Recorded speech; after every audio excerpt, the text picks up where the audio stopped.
அனைவருக்கும் வணக்கம். இன்று நமது இந்தியாவின் 79ஆம் ஆண்டு சுதந்திர தின நாளாகும். இந்நாளில் நம் இந்திய நாட்டின் முதல் விடுதலை போருக்கு காரணமாக இருந்த வீரரின் வரலாற்றை பற்றி இந்த பதிவில் பார்ப்போம்.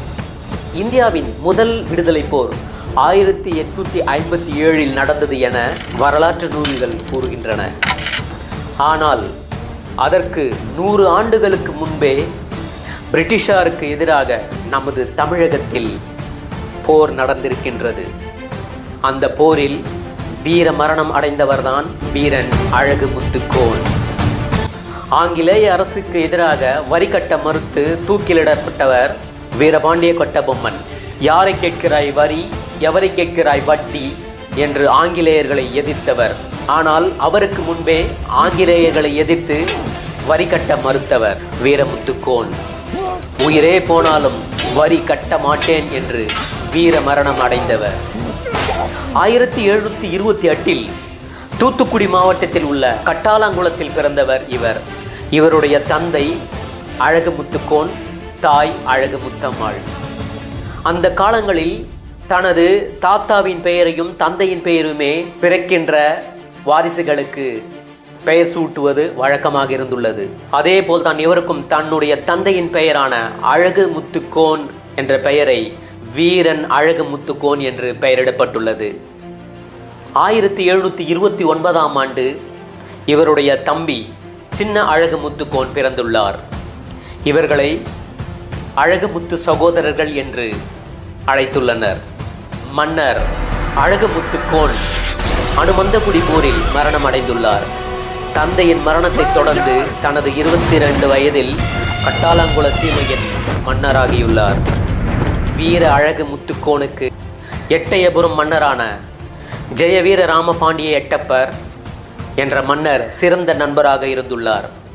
அழகு முத்துக்கோன் ஆங்கிலேயர்கள் தன் நாட்டில் வியாபாரம் செய்வதை விரும்பவில்லை. அதனால் அவருக்கு ஆங்கிலேயர்கள் மீது அதிகமான வெறுப்பு ஏற்பட்டுள்ளது.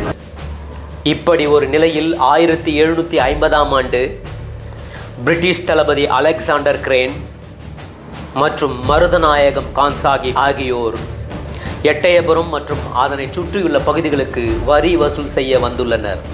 ஆங்கிலேயர்களை எதிர்க்க வீர அழகு முத்துக்கோன் ஆலோசனை கூட்டத்தை கூட்டியுள்ளார். இந்த கூட்டத்தில் ஆங்கிலேயர்களுக்கு வரி செலுத்தப் போவதில்லை என முடிவு செய்யப்பட்டுள்ளது. அப்பொழுது தொடர்ந்து வரி கட்ட முடியாது என்று பிரிட்டிஷ் அரசாங்கத்திற்கு கடிதம் ஒன்றும் அனுப்பப்பட்டுள்ளது. வணிகம் செய்ய வந்த நீங்கள் எங்கள் மக்களிடம் வரி வசூல் செய்ய என்ன உரிமை இருக்கிறது என்றும், இனியும் வரி வசூல் செய்ய வந்தால் உங்கள் தலைகள் இந்த மண்ணில் உருளும் என்று அந்த கடிதத்தில் எழுதியிருந்துள்ளது. இதனால் ஆத்திரம் கொண்ட பிரிட்டிஷ்காரர்கள் எட்டயபுர பாளையத்தில் தனது படைகளை குவித்துள்ளனர். அப்போது எட்டயபுர மன்னரையும் மக்களையும் காப்பாற்ற பாதுகாப்பான இடங்களில் தங்க வைத்த அழகு முத்துக்கோன் தனது படைகளை திரட்ட ஆரம்பித்துள்ளார். எட்டயபுரம் பாளையத்துக்கு ஆதரவாக போராடிய அழகு முத்து சகோதரர்களுக்கும் ஆங்கிலேயர்களுக்கும் இடையே போர் மூண்டுள்ளது. இந்த போரில் அழகு முத்துக்கோன் வென்றார். இதுதான் பிரிட்டிஷாருக்கு எதிரான நடந்த முதல் போர் என வரலாற்று சுவடுகள் கூறுகின்றன. இதைத் தொடர்ந்து பல இடங்களில் ஆங்கிலேயர்களுக்கு எதிராக எதிர்ப்பு கிளம்பிய நிலையில் 1755இல் பிப்ரவரி மாதம் திருநெல்வேலியை நோக்கி ஒரு பெரிய படை அணிவகுத்து வந்துள்ளது. இந்த படையின் முக்கிய நோக்கம் தென்னாட்டு அரசர்களிடமிருந்து வரி வசூலிப்பதும் ஆங்கிலேயர்களின் அதிகாரத்தை தென்னாட்டில் நிலை நிறுத்துவதுமே ஆகும்.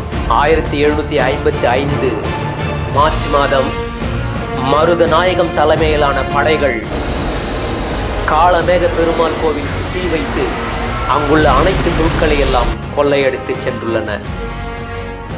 அந்த சமயத்தில் மதுரையில் இருந்து ஆங்கிலேய படை திருநெல்வேலிக்கு வருவதை அறிந்து அவர்களை எதிர்க்க மன்னர் பூலித்தேவன் எட்டயபுர மன்னரிடம் உதவி கேட்டுள்ளார்.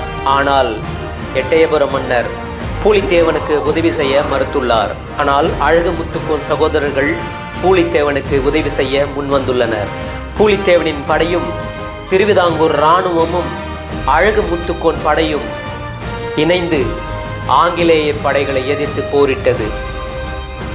இதுவே குறுநில மன்னர்களுக்கான கூட்டமைப்பின் முதல் படி. 1757 எட்டயபுரத்தை தாக்க வந்த ஆங்கிலேய கிழக்கிந்திய கம்பெனிக்கு எதிராக வீர அழகுமுத்துக்கோனின் படையை அவரது தம்பி சின்ன அழகுமுத்துக்கோன் வழிநடத்தியுள்ளார். அங்கிருந்த பெருமாள் கோவிலை தாக்க வந்த பொழுது அதனை காக்க அழகுமுத்துக்கோனின் படைகள் கடுமையாக போரிட்டுள்ளன. அவ்வேளையில் சின்ன அழகுமுத்துக்கோன் ஆங்கிலேயரால் சுடப்பட்டார். தனது தம்பியின் மரணத்தை தாங்கிக் கொள்ள முடியாத வீர அழகுமுத்துக்கோனும் அவரது வீரர்களும் கடும் போரில் ஈடுபட்டுள்ளனர். போர் முடியும் நேரத்தில் பிரிட்டிஷ் படைகள் பின்வாங்கியுள்ளன. அப்பொழுது வீர அழகுமுத்துக்கோனின் வீரத்தை நன்கு அறிந்த மருதநாயகம் எட்டயபுர அரண்மனையை தாக்கப் போவதாக அறிவித்துள்ளார். அந்த பதட்டமான சூழ்நிலையில் எட்டயபுர மன்னரையும் மக்களையும் பாதுகாப்பான இடங்களில் தங்க வைத்துள்ளார். எட்டயபுர மன்னரையும் மக்களையும் பாதுகாப்பான இடங்களில் தங்க வைத்த வீர அழகுமுத்துக்கோன் வெளியே சென்று தனது படைகளை திரட்டி 700க்கும் அதிகமானவர்களை தனது படையில் சேர்த்தார். இவர்கள் பெத்தநாயக்கனூர் கோட்டையில் தங்கியிருந்த நிலையில் கான்சாகிப் படைகள் தாக்குதலில் ஈடுபட்டுள்ளன. வீர அழகுமுத்துக்கோனும் அவரது தளபதிகளும் கடுமையாக போரிட்டுள்ளனர். அப்பொழுது வீர அழகுமுத்துக்கோனின் குதிரை சுடப்பட்டு வீழ்த்தப்பட்டுள்ளது. வீர அழகுமுத்துக்கோனின் வலது காலிலும் குண்டு பாய்ந்துள்ளது. இருந்த போதிலும் தொடர்ந்து 3 மணி நேரம் ரத்தம் சொட்ட சொட்ட போர் புரிந்துள்ளார் தமிழகத்தைச் சேர்ந்த மன்னரான வீர அழகுமுத்துக்கோன். இதில் பல வீரர்கள் இறந்துள்ளனர். அழகுமுத்துக்கோனையும் தனது 6 தளபதிகளையும் மற்றுமுள்ள வீரர்களையும் ஆங்கிலேய படை சிறைபிடித்துள்ளது. நடுக்காட்டுச்சீமை பகுதிக்கு அழைத்துச் சென்று பீரங்கி முன் நிறுத்தி வரி செலுத்துமாறு வற்புறுத்தியுள்ளனர் ஆங்கிலேய படைகள். மன்னிப்பு கேட்டால் உயிர் மிஞ்சும் என்று எச்சரித்துள்ளனர். ஆனால் எதற்கும் அஞ்சாத வீர அழகுமுத்துக்கோன் வரி கட்ட ஒப்புக்கொள்ள முடியாது என்று மறுத்துவிட்டுள்ளார். பின்னர் அனைத்து வீரர்களின் வலது கைகளும் வெட்டப்பட்டுள்ளன. அதன் பிறகு வீரன் அழகுமுத்துக்கோனையும் தனது 6 தளபதிகளையும் பீரங்கியால் சுட்டு வீழ்த்தப்பட்டுள்ளனர். இதில் 7 பேரின் உடல்களும் சிதறி உயிரிழந்துள்ளனர். அவர்களின் உடல்களை எல்லாம் சேகரித்து எட்டயபுரம் அருகில் உள்ள கண்மாயில் எரிக்கப்பட்டுள்ளது. தனது நாட்டுக்காகவும் நாட்டு மக்களுக்காகவும் இவர் வீர மரணத்தை முத்தமிட்ட ஆண்டு 1759. ஆம், இவரை நாம் எப்பொழுதும் மனதில் கொள்ள வேண்டும். இவர்தான் நாம் இந்தியாவிற்கு முதல் விடுதலை போருக்கான வீரராகும். ஆங்கிலேயருக்கு எதிராக போரிட்ட வீர அழகுமுத்துக்கோனுக்கு தமிழக அரசு கட்டாலங்குளத்தில் மணிமண்டபம் கட்டியுள்ளது.